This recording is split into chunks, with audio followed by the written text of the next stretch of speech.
My name was in the sports section of the newspaper this week. You had to search to find it, but it was there. 4 pages into Tuesday's edition, midway down the sheet at the end of an article about the Texas Open golf tournament.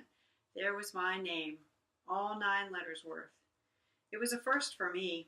My name has appeared in other parts of the paper for a variety of reasons, some of which I'm proud and some of which I'm not, but this was my first time in the sports section. It took over 40 years, but I finally made it. It was also my first sports award. I almost got one in middle school when I finished 7th in the discus throw, but they gave ribbons only up to 6th place, so I missed out. Got a few other awards along the way, but none for sports, until yesterday, my first sports award. Here's what happened. My friend Buddy is the director of golf at the course that hosts the PGA Texas Open. He asked if I'd like to play in the annual Pro-Am tournament. I thought about it for about 3 seconds and accepted. The Pro-Am has a simple format. Each team has 1 pro and 4 amateurs. The low score from each of the amateurs is recorded. In other words, even on the holes where I stunk, if one of my partners did well, I did well. And that is exactly what happened. Oh, let me count. 17 out of 18 holes? Imagine the joy of such a game. Let's take a typical hole where I score an 8, but Buddy, or one of the other fellows, scores a 3. Guess which score is recorded?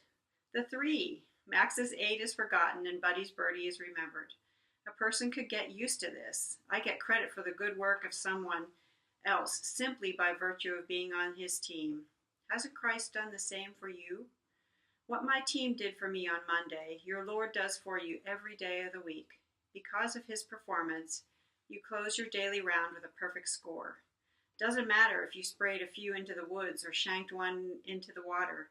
What matters is that you showed up to play and joined the right foursome.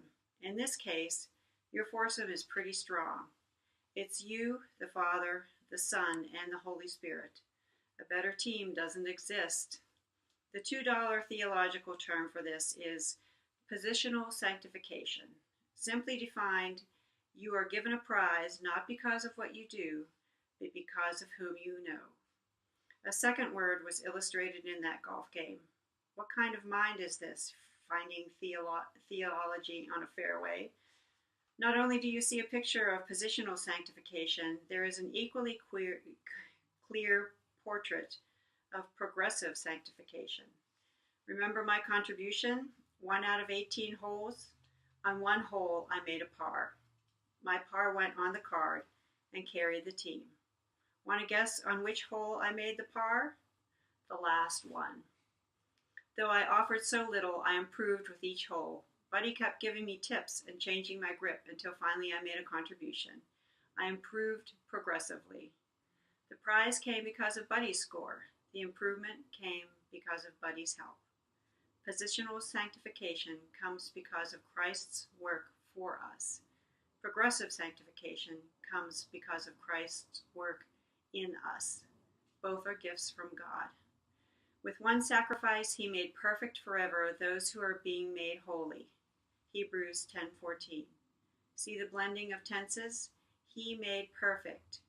Positional sanctification, those who are being made holy. Progressive sanctification. Positional and progressive sanctification.